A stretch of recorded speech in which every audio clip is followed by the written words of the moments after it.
Good evening. I'm John White, and if you're just joining me, this is the latest American Scraps live inking session demonstrative video. How this works is simple if you're new here. Basically, I'll be inking this week's American Scraps strip. You can follow along. I've got a split screen thing here going. There's me inking and talking, and you can see the real thing in live action. I'll be talking about the strip as much as I can before the ink on the brush dries.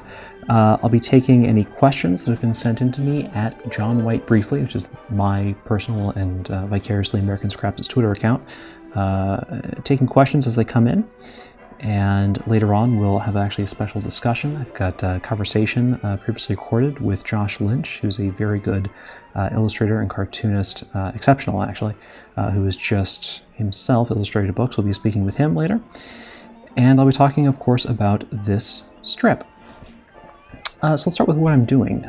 This is a Winsor Newton Series 7 size number 1 brush. I've never really felt comfortable inking, or for that matter, drawing digitally, hence the lack of a Wacom.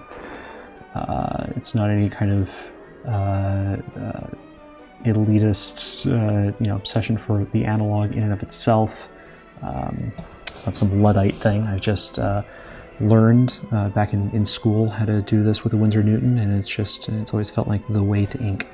Now this strip, if you haven't already read it, and by now this is up on americanscraps.com, this week's strip is about the 1964 tax cut bill.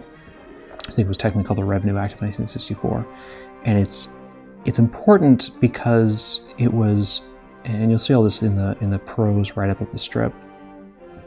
It's important because LBJ really wanted to get the 64 Civil Rights Bill going. To do that, he had to dislodge this, where it was held up in the Rules Committee by a by a Democratic senator in the Rules Committee, and he seemed to have a good shot at it until an excise tax was slipped in there at the last minute, which made 3 Dem senators suddenly recalcitrant, if I'm using that word correctly, and needed the Johnson persuasion to get them back in line.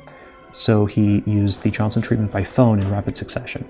I learned about this from Robert Caro, who was in discussion with Brian Lamb about it. There's a link to it, again, in the write-up on americanscraps.com. And it's fantastic, and this is why the actual artifact, the scrap, as it were, this week, is that phone call from Johnson. And so we had a secretary just line up those 3 senators on the phone. This strip is about one of those, which is the most interesting to me. He's in conversation with Indiana Democratic Senator Hartke, Vance Hartke.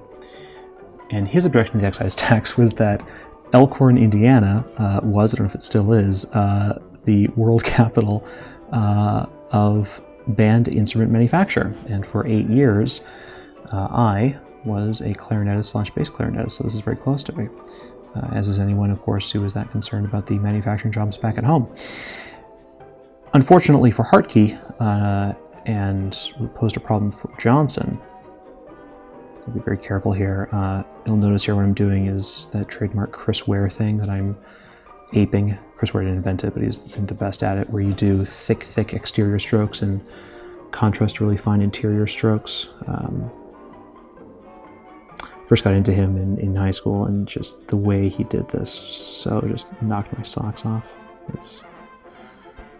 I mean, yeah, Japanese cartoonists have been doing it for decades, but it's just, in his hands, it was so good. Anyway, Hartke didn't want the excise tax because it was going to interfere with, like I said, Elkhorn being the capital of band instrument manufacture. So Johnson had to line him up, as it were, on the phone along with the others and get him in line. That's what this strip is about. Doing it wordlessly, which is too bad because I just started doing actual digital lettering and I really like the look of it, but this one will not be that. I'm going to do the speech balloons and the symbolic art that goes inside the speech balloons. I think I'll just use some Dover woodcuts. Digitally, though, this is one of those things where between Season 1 and Season 2 of American Scraps, I started doing speech balloons all digitally. Just kind of mapping out in my head, in my gut, how much space I think the text or the dialogue, or in this case the symbols, will take. It's been okay so far. It's been good. I think it's the kind of sterile coldness of it is worth... let's go ahead and make the exterior of his jacket here a thick stroke. I think it's worth the trade-off of the art being a little more flat to have digital speech balloons, but the ease of not having to have this very non-geometric thing going. Like I said, the brush is a Winsor Newton Series 7, size number 1. Paper's just your standard Strathmore. Forgot the series number, but the same Bristol I've been doing since high school. Ink, it's some bottle of just Japanese indie ink. I got this when I was living in DC at an art supply shop off of the Maple in Vienna. I don't know if it's still there. You can probably get the stuff anywhere, probably get it on Amazon, but I found it there and I just kept rebuying it. It's been terrific. Feels, as long as you don't have any bristle issues, of course this is easier now that the mink ban is all behind us. But it feels really good, and as long as you don't let it dry, as long as your bristles aren't disagreeing with you, it's really good. It goes really smooth, and the black is really, really, really black. It's really opaque, and so I usually do some very minor kind of touch up and toning in Photoshop after I scan it in, and by that point it's just, yeah, it's so crisp and pops so well. Let's got some queued up questions here, it looks like, on Twitter. So first one, who is your favorite president? That's good. Favorite president.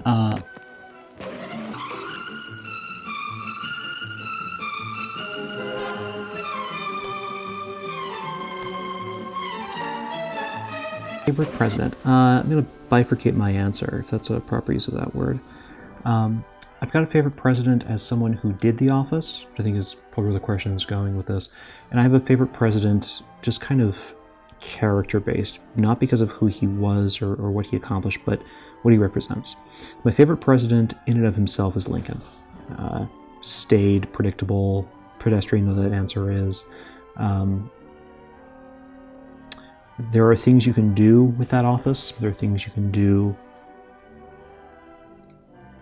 in that very material channeling of what the office allows you to do, turning prose into kind of, I don't know, the muscular reality of everything good that office can do, and he did it. You know, habeas corpus notwithstanding, I think he's the best exemplar of the potential of that office.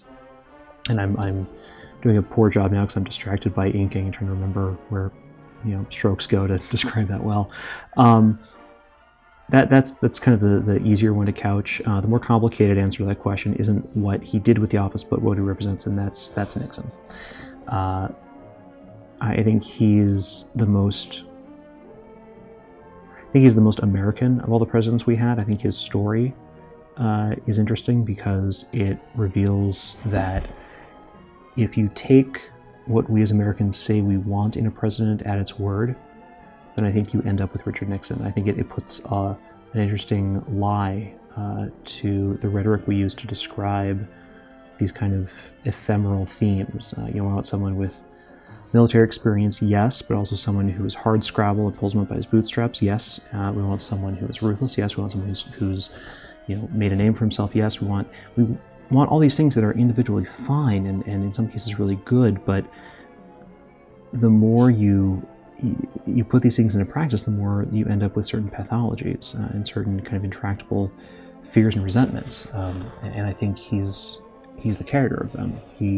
I also, just to be a little biased here, I see myself a bit in him from very working class Southern California, from a very religious Protestant family. I don't know if you can really call the Quakers Protestants, but yeah, kind of their enclave. So, long rambling answer to a simple question: who's my favorite president? It's divided into two. The straightforward answer is Lincoln. The kind of metaphysical thematics, fascination one is Nixon. I think his story it contains multitudes. I think it's this endlessly ongoing saga we can always learn from about what the American psyche I think really leads to, if you take it at its own word, unfettered from anything else. Also, and it should be said, if it wasn't already implicit, he was brilliant, which is another theme that we look for in our leaders, at least in the language of it. So I'm still drawing. We're wrapping up here, panel 1 of 1, 2, 3, 4, 5, 6, 7 panels. I've got it taped down so you can't see the full breadth of the pencils here, but of course you can see the finished piece up on americanscraps.com. Again, it's a wordless strip.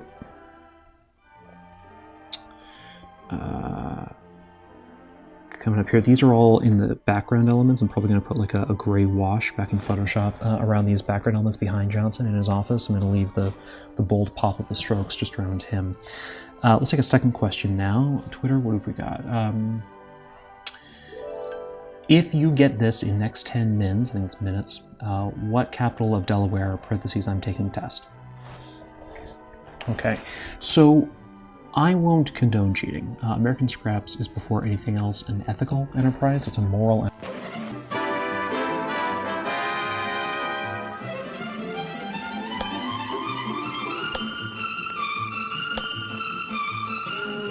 Please don't use this channel for skirting your own academic responsibilities.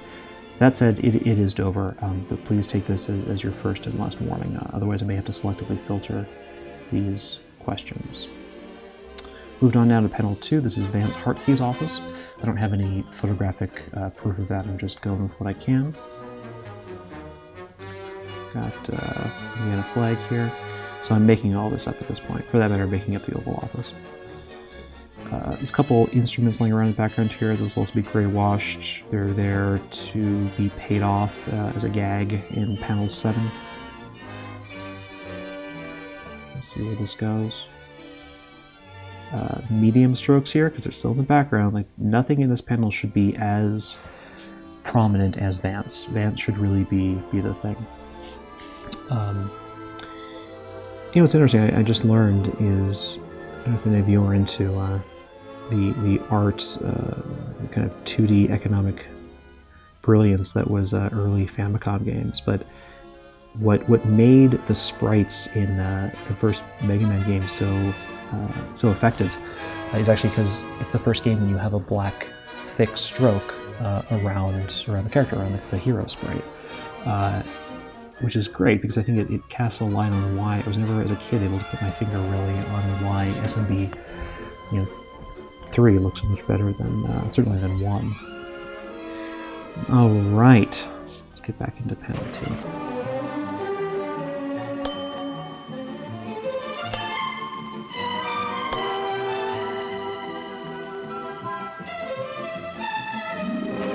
So far the brush is holding up. It's been a real champ here tonight.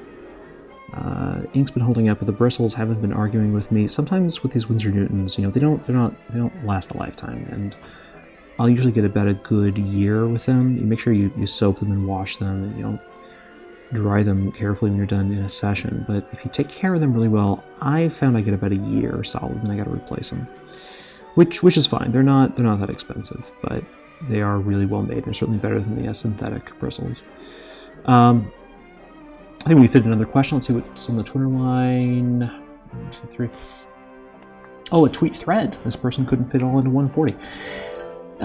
In your comic about the 1957 photograph of the accordionist and guitarist, you miscited the source. It's not from the Lahden Kaupunkin Museo, but rather from the Helsinki City Museum. Please correct this and append the strip with a time-stamped edit. Okay, this is the first time this has happened. People, American Scraps is a site wherein I make comics about artifacts about American history. And I don't know why this keeps happening, but I get that there's another YouTube stream where someone is inking comics that are based on artifacts from the Finnish Archival Society. That's not what I'm doing. I'm doing that, except it's the American NARA. It's the National Archives Records Administration. Please stop confusing me for the guy who does comics based on derivative Finnish things. This is based on American domestic stuff. This is not the Con Salazar Caristo. So just update your bookmarks or whatever.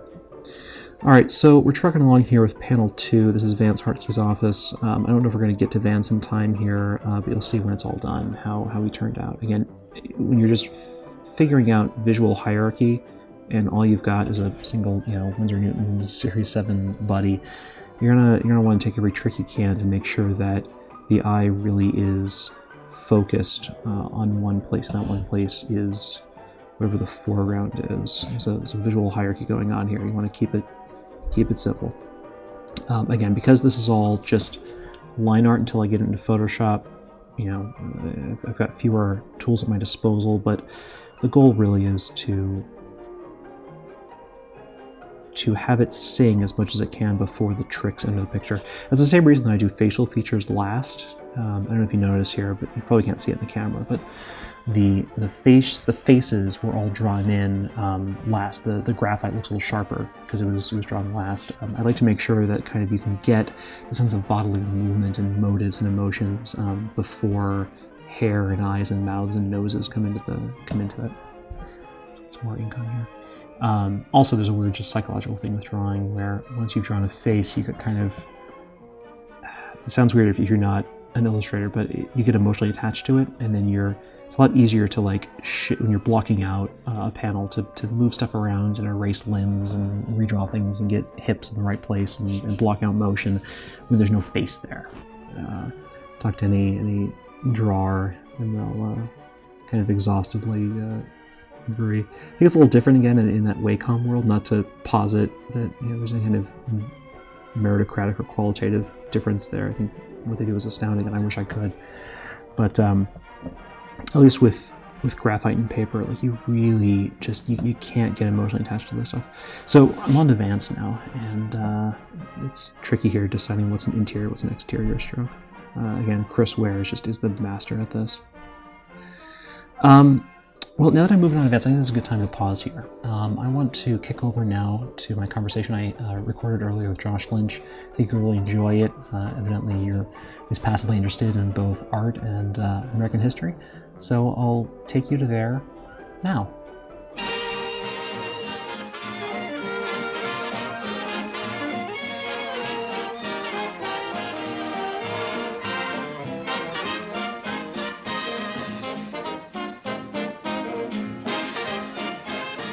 Well, it's a pleasure to be joined here today in conversation with my good friend, Josh Lynch. Josh, say hi to the folks. Hi, folks. Josh is the illustrator of the recent, published by Scholastic, White House Winners, What You Don't Know About the Presidents, which I encourage all of you to read. It came out just this year, 2017, and whether you're a kid, a teacher of kids, a teacher, or just a person who enjoys knowing about the presidents or seeing good art, please give it a shot. It is a fantastic and very funny and very funnily illustrated book. Josh, why don't you tell us about White House Winners? What drew you to the project? Well, to be honest, what drew me to the project was kind of the quirkiness of it. A lot of people do presidential trivia. A lot of different people have tackled the subject, but this was kind of an approach for kids, which was trying to make it accessible and fun for everybody. And I know just in talking with you, John, that that's a big thing for you, and so I think that I was able to kind of channel a lot of our conversations and a lot of that perspective into the book, trying to make it fun subject matter. It was always one of my favorite things as a kid. I always had that ruler. I think probably everybody had that ruler that had all the presidents on it, although at the time it was not as many presidents as there are today. Outstanding. I couldn't have said it better myself. And speaking of those presidents on that ruler, growing up, do you remember who your favorite was? Yeah, it's going to sound generic, but it was always Taft. There was always that famous thing about they had to widen the doors of the White House and put in bigger bathtubs for Taft, and so for some reason that made him my favorite, no matter what. Did you look forward to drawing Mr. Taft in this book? I did, but I didn't write the book.